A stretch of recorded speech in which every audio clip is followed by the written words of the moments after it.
Hello students, क्या हाल चाल। स्वागत है आप सभी का हमारे YouTube channel stars vision classes पर, जिस पर आप सभी पढ़ते हैं बीएससी के लिए जूलॉजी, बॉटनी और केमिस्ट्री, जिसमें कि आज हम आप सभी के लिए बीएससी 5th सेमेस्टर की जूलॉजी क्लास लेकर आए हैं, जिसमें आपकी बुक चल रही है diversity of non chordates and economic zoology, जिसमें कि हम क्या डिस्कस कर रहे हैं, हम टीनिया सोलियम डिस्कस कर रहे हैं सेकेंड यूनिट का, जो कि हमारा टीनोफोरा टू निमेट हेलमिन्थीस, जिसमें कि हम प्लेटी हेलमिन्थीस का मेंबर टीनिया सोलियम की स्टडी कर रहे हैं। जिसमें कि पिछली वीडियो में हम क्या डिस्कस कर रहे थे, टीनिया सोलियम की लाइफ हिस्ट्री एंड डेवलपमेंट, जो कि हमने कम्प्लीटली डिस्कस नहीं किया था, उसके कुछ पॉइंट्स रह गए थे।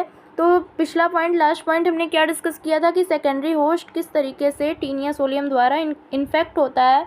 तो सेकेंडरी होस्ट के इन्फेक्शन के बाद हम उसमें ये डिस्कस करेंगे कि किस तरीके से टीनिया सोलियम सेकेंडरी होस्ट में माइग्रेशन करता है, किस तरीके से उसका डेवलपमेंट होता है सेकेंडरी होस्ट में टीनिया सोलियम का। तो सबसे पहले मेरी आप सभी से रिक्वेस्ट है कि अगर आप सभी चैनल पर नए हैं तो सबसे पहले सब्सक्राइब कर लीजिए, वीडियो को लाइक कीजिए और फ्रेंड के साथ शेयर भी कीजिए। तो आइए वीडियो को स्टार्ट करते हैं, देखते हैं नेक्स्ट पॉइंट क्या है आपके। नेक्स्ट पॉइंट है migration with in secondary host, यानी कि सेकेंडरी होस्ट में किस तरीके से टीनिया सोलियम का माइग्रेशन होता है, ये जानते हैं।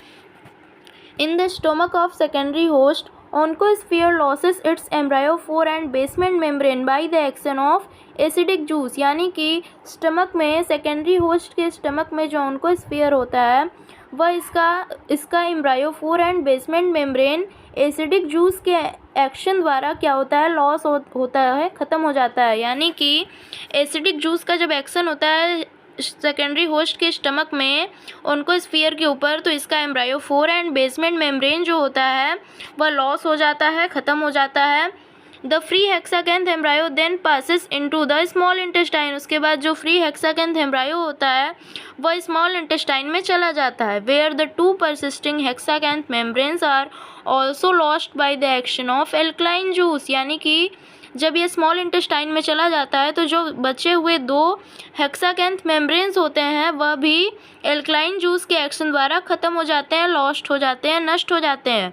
Hexacanth now activated by the presence of bile salts, और बाइल साल्ट्स के प्रेजेंस की वजह से जो हेक्साकैंथ होता है वह एक्टिव हो जाता है, और एक्टिव होने के बाद क्या करता है, bores its way through the intestinal epithelium to reach the sub mucosal blood और लिम्फ वेसल, और उसके बाद ये इंटेस्टाइनल एपिथेलियम में बोर करता है, छिद्र बनाता है, किस लिए, टू रीच अ सब म्यूकोसल ब्लड और लिम्फ वेसल, एक सब म्यूकोसल ब्लड या फिर लिम्फ वेसल में पहुंचने के लिए यह इंटेस्टाइनल एपिथेलियम में छिद्र बनाता है। जो हेक्साकैंथ होता है वो बाइल साल्ट्स के प्रेजेंस से एक्टिवेट हो जाता है और इंटेस्टाइनल एपिथेलियम में छिद्र बनाकर छेद करके सब म्यूकोसल ब्लड और लिम्फ वेसल में पहुंचने का प्रयास करता है।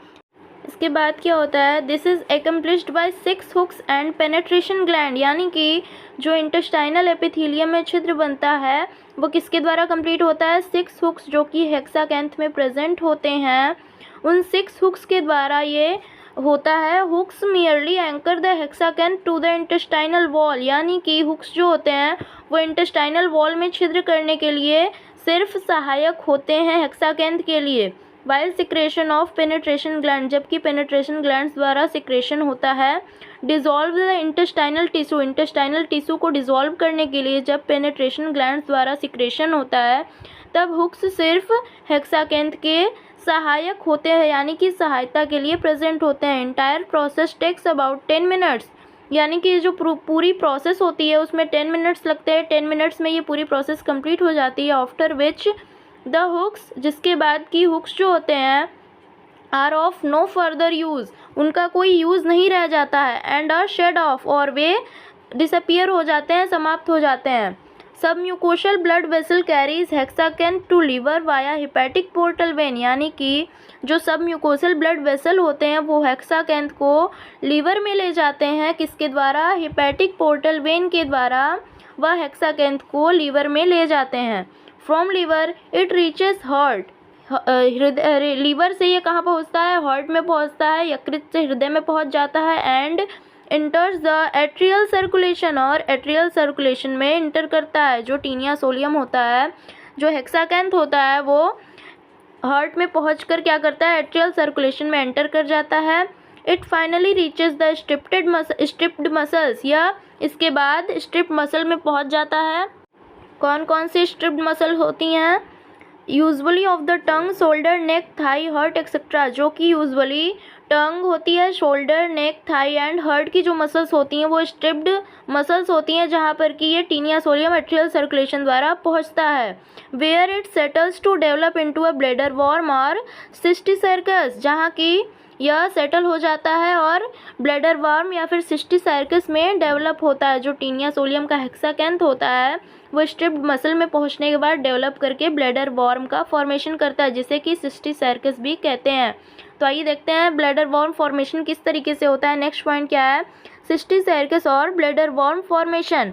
हेक्साकैंथ now devoid of hooks absorbs nourishment of host tissues and grows in size, यानी कि जो हेक्साकैंथ है वह जो हुक के बिना, यानी कि जिसे हुक विहीन भी हम कह सकते हैं, जिसमें हुक प्रेजेंट नहीं होता है, ऐसा हेक्साकैंथ जो है वो नरिशमेंट लेता है होस्ट की टिश्यू से, न्यूट्रिएंट्स एब्जॉर्व करता है और अपने साइज में ग्रोथ करता है।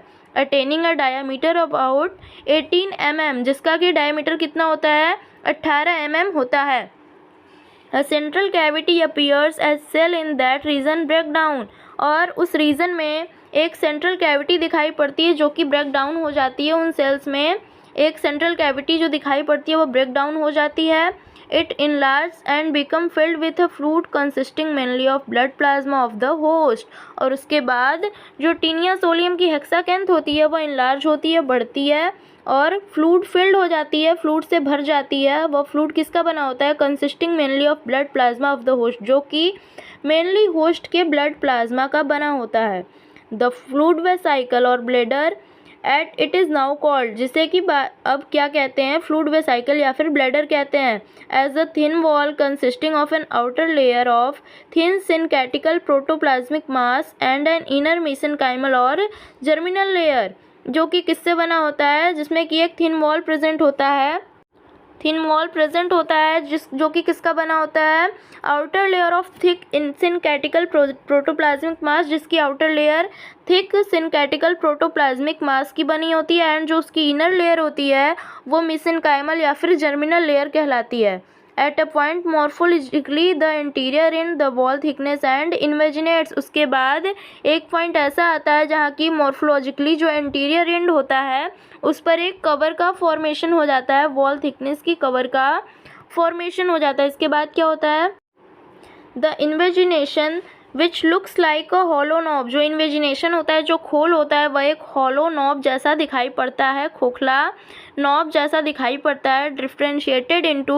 Differentiates into an inverted scolex possessing circles, hooks and rostellum, जो कि एक इन्वर्टेड स्कोलेक्स में डिफ्रेंशिएट होता है, जिसमें कि क्या क्या प्रेजेंट होता है? सर्कल्स, हुक्स एंड रोस्टेलम, यानी कि सर्कल्स, हुक्स एंड रोस्टेलम से युक्त स्कोलेक्स का स्कोलेक्स में यह डिफ्रेंशिएट हो जाता है। इट इज़ कॉल्ड प्रोस्कोलेक्स, जिसे कि प्रोस्कोलेक्स कहते हैं। The embryo at this stage is called a bladder worm, और जो एम्ब्रायो इस स्टेज में प्रेजेंट होता है, प्रोस्कोलेक्स के स्टेज में जो एम्ब्रायो प्रेजेंट होता है उसे ब्लैडर वॉर्म के नाम से जाना जाता है। It appears to have a wall of cellulose, यह एक सेलुलोज की वॉल जैसा दिखाई पड़ता है।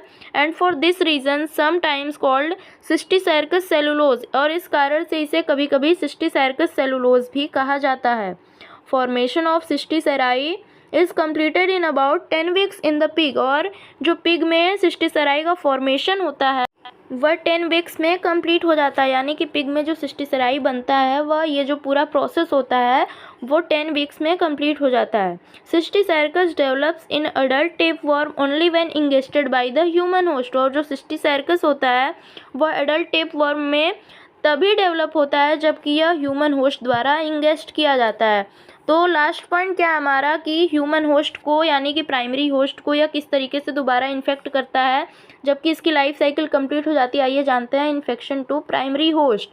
Man gets infection by eating under cooked measly pork, यानी कि जो मैन होता है उसको इन्फेक्शन कैसे होता है? जब वह पका हुआ रोगग्रस्त सूअर का मांस खाता है। पॉर्क का क्या मतलब होता है? पॉर्क का मतलब होता है सूअर का मांस, मीजली मतलब रोगग्रस्त। जब ह्यूमन रोगग्रस्त सूअर का पका हुआ मांस खाता है तब उसमें इन्फेक्शन हो जाता है।